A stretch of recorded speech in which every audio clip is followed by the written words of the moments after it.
हो चुका है नौजवान। बिल्कुल नजर बना रहे कि उत्कर्ष मेरे से होगी जानकारी दे रहे थे। और इस बीच ये भी बताएं कि कोरोना वायरस चीन के वुहान लैब से लीक हुआ और इसी को लेकर कई खुलासे हो चुके हैं, लेकिन अब हम आपको एक और खुलासा दिखाएंगे जिससे कोरोना वायरस की उत्पत्ति का एक महत्वपूर्ण लिंक है और वो अमेरिका से जुड़ता है। We sequence the spike protein, the protein that attaches to cells. Then I didn't do this work, but my colleagues in China did the work.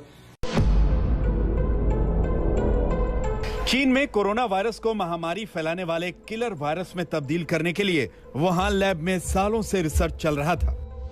इसका एक और विस्फोटक सबूत है न्यूयॉर्क की एक गैर लाभकारी संस्था इको हेल्थ अलायंस के हेड पीटर डजेक का साल 2016 में दिया गया बयान, जिसमें वो कोरोना वायरस पर चीन में चल रही रिसर्च के बारे में बता रहे थे। Then when you get a sequence of a virus and it looks like a relative of a known nasty pathogen, just like we did with SARS, we found other coronaviruses in bats, a whole host of them. Some of them looked very similar to SARS. So we sequenced the spike protein, the protein that attaches to cells. Then I didn't do this work, but my colleagues in China did the work. तो सबसे पहले Peter डजेक के बयान का मतलब समझिए।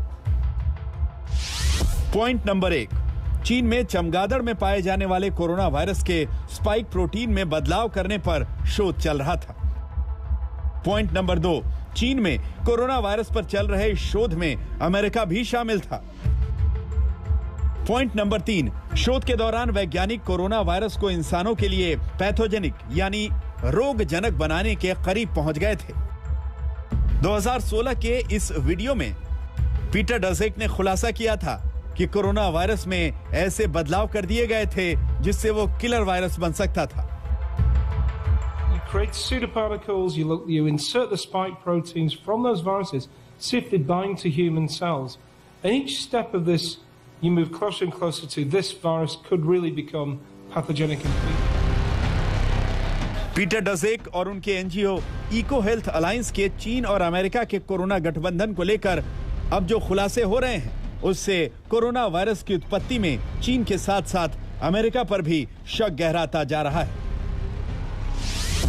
शक की पहली वजह साल 2014 से 2019 के बीच पीटर डजेक की संस्था इको हेल्थ अलायंस के जरिए चीन की वुहान लैब को $6 लाख का अनुदान दिया गया था, जिसका मकसद चमगादड़ के कोरोना वायरस पर शोध करना था।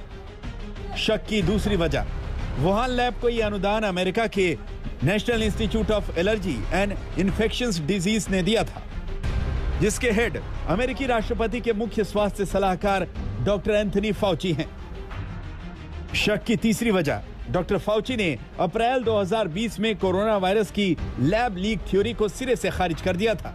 तब डॉक्टर पीटर डजेक ने इसके लिए डॉक्टर फाउची को ईमेल के जरिए थैंक्स बोला था। और शक की चौथी वजह यह है कि डॉक्टर पीटर डजेक ने फरवरी 2020 में मशहूर जर्नल द लैंसेट को 12 से ज्यादा वैज्ञानिकों के हस्ताक्षर वाला लेटर सौंपा था, जिसमें उन्होंने कोरोना वायरस की लैब लीक थ्योरी पर हो रही चर्चा को रोकने का दबाव बनाया था। यानी कोरोना वायरस की उत्पत्ति के तार वुहान लैब के साथ साथ अमेरिका से भी जुड़ते दिख रहे हैं, जिसमें डॉक्टर फाउची की भूमिका संदिग्ध हो चुकी है। वो अब अपने दावे से पलट गए हैं। I'm not convinced about that. I think that we should continue to investigate what went on in China until we find out, to the best of our ability, exactly what happened. अमेरिकी राष्ट्रपति Joe Biden ने खुफिया एजेंसियों को 90 दिन में lab leak theory से सबूत जुटाने का जो काम दिया था, उसके दिन तेजी से बीत रहे हैं और हर बीतते दिन के साथ जिस तरह नए नए खुलासे हो रहे हैं, उससे चीन की वुहान लैब तो संदेह के घेरे में है ही, अमेरिका की भूमिका भी संदिग्ध नजर आ रही है। आज तक ब्यूरो। कोरोना वायरस की उत्पत्ति की जांच को लेकर जो खुलासा हमने आपको दिखाया है उसकी चर्चा अमेरिका में भी हो रही है। अमेरिकी मीडिया ने तो डॉक्टर फाउची को झूठा बताना शुरू कर दिया है और आरोप लगाया है कि देश के सबसे बड़े स्वास्थ्य सलाहकार ने चीन की वुहान लैब लीक थ्योरी पर अमेरिकियों को गुमराह किया। Group of highly qualified evolutionary virologists looked at the sequences there and the sequences in bats as they evolve, And the mutations that it took to get to the point where it is now is totally consistent with a jump of a species from an animal to a human. जब पूरी दुनिया corona virus के बारे में ठीक से जान भी नहीं पाई थी, तब डॉक्टर फाउची ने लैब लीक थ्योरी को खारिज कर दिया था। तब उन पर किसी ने सवाल नहीं उठाए थे, लेकिन अब उठाए जा रहे हैं, क्योंकि इको हेल्थ अलायंस के जरिए वुहान लैब को $6 लाख का अनुदान देने और फिर उसे छिपाने का प्रयास करने की वजह से डॉक्टर फाउची का नाम लैब लीक थ्योरी की जांच से जुड़ता जा रहा है।